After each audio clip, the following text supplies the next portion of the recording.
அன்னை ஈன்ற என்னை தாங்கி நிற்கும் இத்தாய் தமிழ் மண்ணிற்கும் முதற்கண் எனது வணக்கம். வணக்கம்.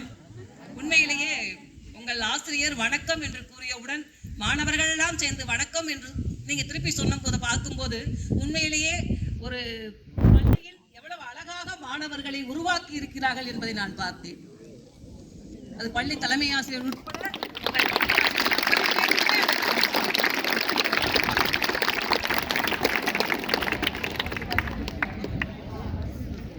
இது தமிழ் கூடல் நிகழ்வு என்று எதிர்பார்த்து வரவில்லை. ஒரு நிகழ்வு நம்ம போய் மாணவர்கள்ட்ட பேசலாம் அப்படிங்கிற மாதிரி தான் வந்தேன். இந்த நிகழ்விற்கு என்னை அழைத்து சிறப்பு செய்து கொண்டிருக்கும் அன்பிற்கும் மரியாதைக்கும் உரிய சகோதரி உங்கள் தலைமை ஆசிரியர் அவர்களுக்கு என்னுடைய நெஞ்சார்ந்த நன்றியை நான் பதிவு செய்கிறேன். மாணவர்களோடு பேச வாய்ப்பு கிடைக்கிறதெல்லாம் ஒரு பெரிய விஷயம். அவ்வளவு ஈஸியா கிடைச்சது. இவர்களை போன்ற ஒரு தோழி இருந்ததால் எனக்கு இந்த வாய்ப்பு கிடைச்சது. உண்மையிலேயே நான் அன்னை தமிழுக்கு எல்லாமே மற்றும் அனைத்து ஆசிரியர்களுக்கும் உண்மையில வந்ததுலேருந்து பார்த்துட்டே இருக்கேன். எல்லா ஆசிரியருமே ஒரு சுறுசுறுப்பாக ஒரு தேனி போல் இருக்கிறார்கள். அவ்வளவு அழகா செயலாற்றி கொண்டு இருக்கிறார்கள்.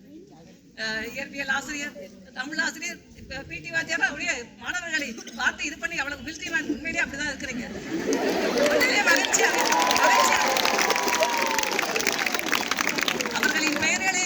காப்பாற்ற வேண்டும் என்றால் நீங்கள் நல்ல மதிப்பெண்கள் பெற்று உங்கள் மாவட்டத்திலோ மாநில அளவிலோ தனியாளாக தெரியப்பட வேண்டும்.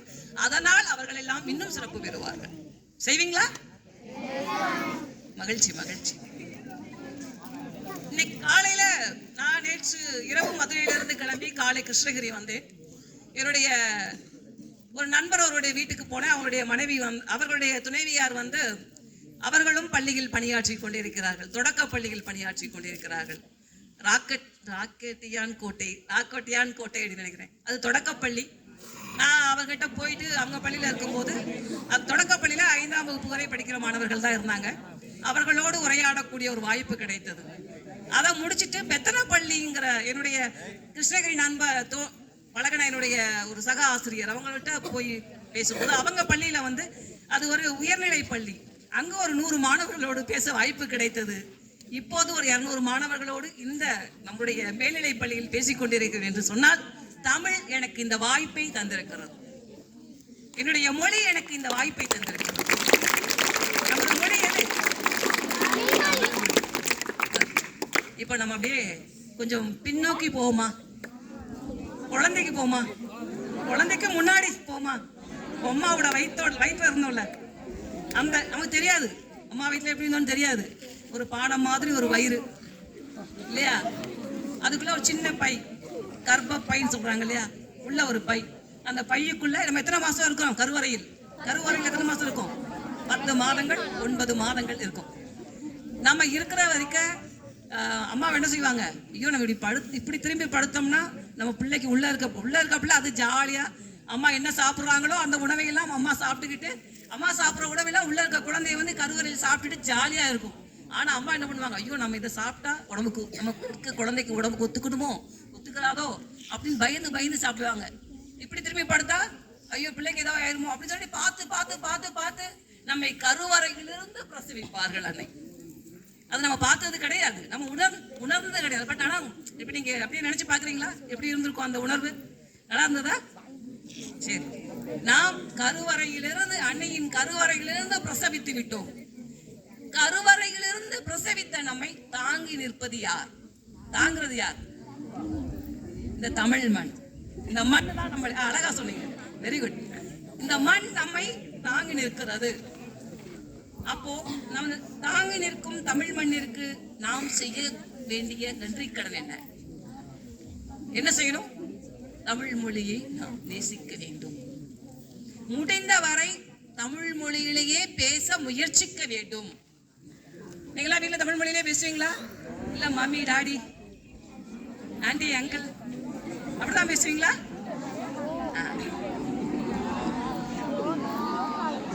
முடிந்த வரை தமிழ் மொழியில் தூய தமிழில் இல்லாவிட்டா கூட தமிழ் மொழியில் பேசி பழகுங்கள். அதுதான் நமக்கான அடையாளம். யாமறிந்த மொழிகளிலே தமிழ் மொழி போல் இனிதாவது எங்கும் காணோம் என்று பாடினான் பாரதியார். அவருக்கு எத்தனை மொழி தெரியுமாமா?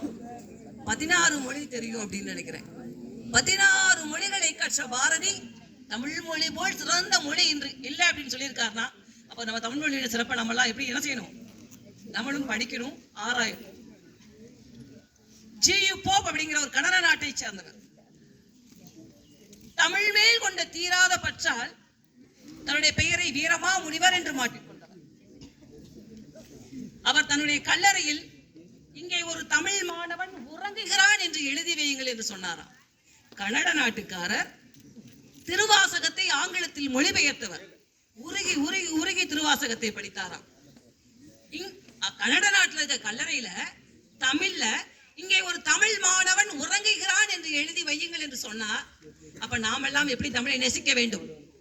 உயிருள்ளவரை நம் மொழியை நேசிக்க வேண்டும். நேசிக்கலாமா? நேசிக்க முடியுமா? ஒரு அறிஞர் டால்ஸ்டாய் அவர்கள், ருஷ்ய நாட்டு அறிஞர் டால்ஸ்டாய் அவர்கள் எல்லாவற்றையுமே படிக்கக்கூடிய, எல்லா மொழிகளையும் படிக்கக்கூடியவர். இன்னா செய்தாரை ஒருத்தல் அவர்நன் ஆன நன்னயம் செய்துவிடல் அப்படிங்கிற ஒரு திருக்குறளை தன்னுடைய நூல்ல அங்க எங்கேயோ கோடிட்டு காட்டியிருக்கிறார். அதை படித்த மகாத்மா காந்தியடிகள் அவர்கள், இவ்வளவு நல்லா இருக்கே, இவ்வளவு சிறப்பா இருக்கே, இதை எங்கிருந்து எடுத்தீங்க அப்படின்னு கேட்டாராமா. அதற்கு அவர் சொல்லியிருக்கிறார், நான் திருக்குறளிலிருந்து இதை எடுத்தேன் அப்படின்னு சொல்லியிருக்கார். அப்படியா? அப்படின்னா அந்த திருக்குறளை படிப்பதற்காகவே நான் தமிழ் மொழியை படிக்க வேண்டும் என்று கூறாராம் மகாத்மா காந்தியடிகள். எவ்வளவு பெரிய விஷயம், எவ்வளவு பெரிய விஷயம், ஆச்சரியமா இருக்குல்ல. குஜராத் நாட்டில் பிறந்தவர், நம்முடைய விடுதலை போராட்டத்துக்காக பாடுபட்டவர். அந்த இது பண்ணணுங்கிறதுக்காகவே, திருக்குறளை படிக்கணுங்கிறதுக்காகவே தமிழ் மொழியை படித்தாராம். கற்க கசடர கற்பவை கற்றபின் நிற்க அதற்கு தக அப்படிங்கிற ஒரு குறளை எப்போதும் தன்னுடைய பாக்கெட்ல வச்சுட்டே இருப்பாராம் மகாத்மா காந்தியடிகள் அவர்கள். இதெல்லாம் நம் தமிழ் மொழியினுடைய சிறப்பை நம்முடைய முன்னோர்கள், நம்முடைய தலைவர்கள் எந்த அளவிற்கு தமிழ் மொழியை நேசித்திருக்கிறார்கள் என்பதை சொல்வதற்காக நீங்க தெரிஞ்சுக்கணுங்கிறதுக்காக சொல்றேன். ஏன்னா தமிழ் கூடல் நிகழ்வு. அப்புறம்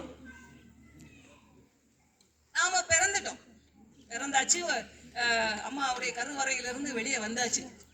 1 வருஷம் 2 வருஷம் அம்மா நம்மள என்ன பண்ணுவாங்க? பார்த்து பார்த்து வளர்ப்பாங்க. அச்சோ, பிள்ளைக்கு பால் கொடுக்கணும், அதை கொடுக்கணும், இதை கொடுக்கணும். ஒரு 2 வயசு ஆனா போதும். ஐயே, இது தொல்லை தாங்க முடியலையே, ஜல்லிக்கட்டு காலை மாதிரி இப்படி துள்ளுதே, அடக்க முடியாது, என்ன சொன்னாலும் அதை கேட்காது. அது தீ நெருப்புன கையை வைக்காதுன்னா கேட்காது, இங்கதான் கொண்டு போய் வைப்பாங்க. நாமளும் அதெல்லாம் செஞ்சுட்டு தான் வந்திருப்போம், கண்டிப்பா செஞ்சு தானே வந்திருப்போம். அப்போ இந்த ஜல்லிக்கட்டு காளைகளை அடக்கக்கூடிய ஒரு இடத்துக்கு அனுப்பி வைக்கணும்னு சொல்லிட்டு 2.5 வயசு 3 வயசுலாம் பள்ளிக்கூடத்திற்கு பிள்ளைகளை அனுப்பி விடுகிறார்கள். ஜல்லிக்கட்டு காளை யார்? நீங்களாம் ஜல்லிக்கட்டு காளைகள், உங்களை